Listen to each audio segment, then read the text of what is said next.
ಆತ್ಮೀಯ ಬಂಧುಗಳೇ, ಶ್ರೀರಾಮಚರಿತಮಾನಸ ಲಂಕಾಕಾಂಡ ಇದರಿಂದ ಇವತ್ತು ಛಂದಸ್ಸುಗಳು, ಚೌಪಾಯಿಗಳು ಮತ್ತು ದೋಹೆಯನ್ನು ತಿಳ್ಕೊಳ್ಳೋಣ.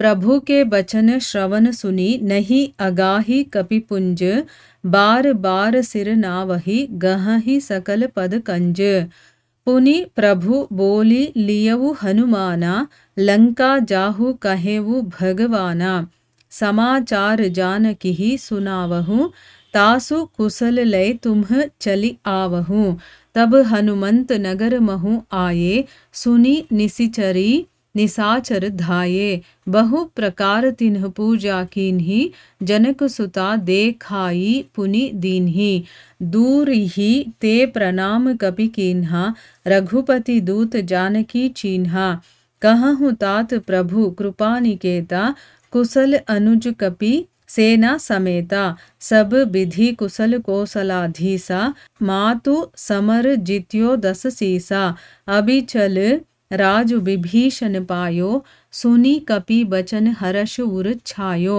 अति हर्ष मन तन पुलक लोचन सजल कह पुनि पुनि रमा का देवु तोहि त्रैलोक महु कपि किमपि नहि बानी समा सुनु मातु मैं पायो अखिल जग राजु आजु न संशयम रन जीति रिपुदल बंधु जुत पश्यामि ರಾಮ ಮನಾಮಯಂ. ಇವು ಛಂದಸ್ಸುಗಳು, ಚೌಪಾಯಿಗಳು ಮತ್ತು ದೋಹೆ. ಈಗ ಇದರ ಅರ್ಥವನ್ನು ತಿಳ್ಕೊಳ್ಳೋದಕ್ಕೆ ಪ್ರಯತ್ನ ಮಾಡೋಣ. ತುಳಸಿದಾಸರು ಹೇಳ್ತಾರೆ, ರಾಮ ವೃಕ್ಷ ಮತ್ತು ವಾನರ ವೀರರಿಗೆಲ್ಲರಿಗೂ ಕೂಡ ತುಂಬ ಧನ್ಯವಾದಗಳನ್ನು ಹೇಳ್ತಾ ಇದ್ದಾನೆ. ಅಂದರೆ ನಿಮ್ಮ ಬಲ ಪರಾಕ್ರಮಗಳಿಂದ ರಾವಣನಂತಹ ಪ್ರಬಲ ಶತ್ರುವನ್ನು ಕೂಡ ಜಯಿಸೋದಕ್ಕಾಯಿತು, ವಿಭೀಷಣನಿಗೆ ರಾಜ್ಯ ಸಿಕ್ತು, ಅದಕ್ಕೋಸ್ಕರ ನಿಮ್ಮ ಕೀರ್ತಿಗಳೆಲ್ಲ ಮೂರು ಲೋಕದಲ್ಲೂ ಕೂಡ ನಿರಂತರವಾಗಿ ರಾರಾಜಿಸುತ್ತೆ ಅಂತ ಹೇಳ್ತಾನೆ. ಆಮೇಲೆ ನನ್ನ ಸಮೇತ ನಿಮ್ಮ ಬಲ ಪರಾಕ್ರಮಗಳನ್ನು ಯಾರು ಹಾಡಿ ಹೊಗಳ್ತಾರೋ ಪ್ರೀತಿಯಿಂದ, ಅವರು ಯಾವ ಪರಿಶ್ರಮನೂ ಇಲ್ಲದೆ ಅಪಾರ ಭವಸಾಗರವನ್ನು ತುಂಬಾ ಸುಲಭವಾಗಿ ದಾಟ್ಕೊಂಡು ಹೋಗ್ತಾರೆ ಅನ್ನೋದನ್ನು ಕೂಡ ಹೇಳ್ತಾನೆ.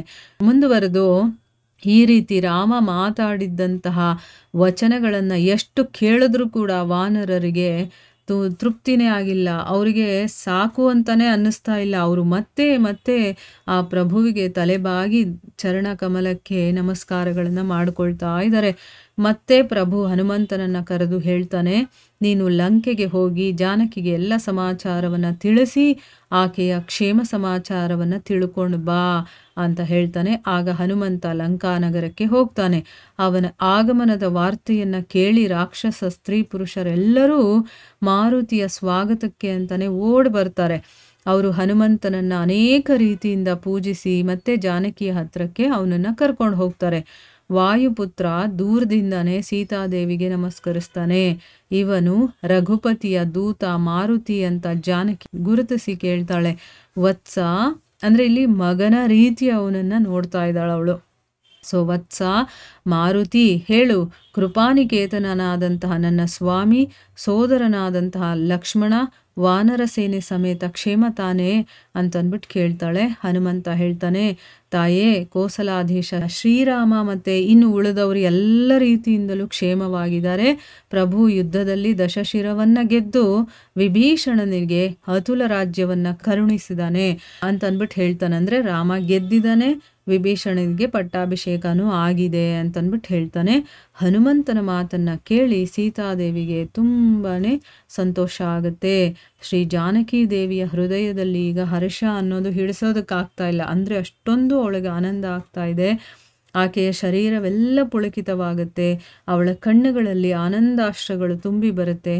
ಅವಳು ಮತ್ತೆ ಮತ್ತೆ ಹೇಳ್ತಾಳೆ, ಹನುಮಂತ, ಇಂಥ ಶುಭವಾರ್ತೆಯನ್ನು ತಂದಂಥ ನಿನಗೆ ನಾನು ಏನು ತಾನೇ ಕೊಡೋದಕ್ಕೆ ಸಾಧ್ಯ? ನೀನು ತಂದಂತಹ ಈ ಸುದ್ದಿಗೆ ಸಮಾನವಾಗಿರುವಂಥದ್ದು ಮೂರು ಲೋಕದಲ್ಲೂ ಕೂಡ ಯಾವುದೂ ಇಲ್ಲ. ಅಷ್ಟು ಒಳ್ಳೆ ಸುದ್ದಿಯನ್ನು ತಂದಿದೆಯಾ, ನಿನಗೆ ನಾನು ಏನು ಕೊಡಲಿ ಅಂತಂದ್ಬಿಟ್ಟು ಆ ರೀತಿ ಹೇಳ್ತಾ ಇದ್ದಾಳೆ.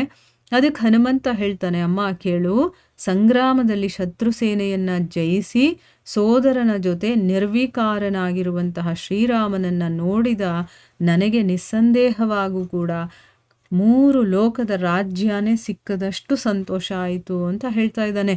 ಅಂದರೆ ನೀವೇನು ಕೊಡೋದು ಬೇಕಾಗಿಲ್ಲ, ಆ ಒಂದು ಯುದ್ಧದಲ್ಲಿ ಶತ್ರು ಸೇನೆಯ ಜೊತೆ ಹೋರಾಡಿ ಅವನನ್ನು ಸೋಲಿಸಿ ತಮ್ಮನ ಜೊತೆ ನಿರ್ವಿಕಾರನಾಗಿರುವಂಥ ಶ್ರೀರಾಮನನ್ನು ನೋಡಿದ್ನಲ್ಲ, ಅದು ಹೇಗಿತ್ತು ಅಂತಂದರೆ 3 ಲೋಕದ ರಾಜ್ಯನೂ ಸಿಕ್ಕಿತು ಅನ್ನುವಷ್ಟು ನನಗೆ ಆನಂದ ಸಿಕ್ಕಿದೆ ಅಂತಂದ್ಬಿಟ್ಟು ಅವನು ಹೇಳ್ತಾನೆ.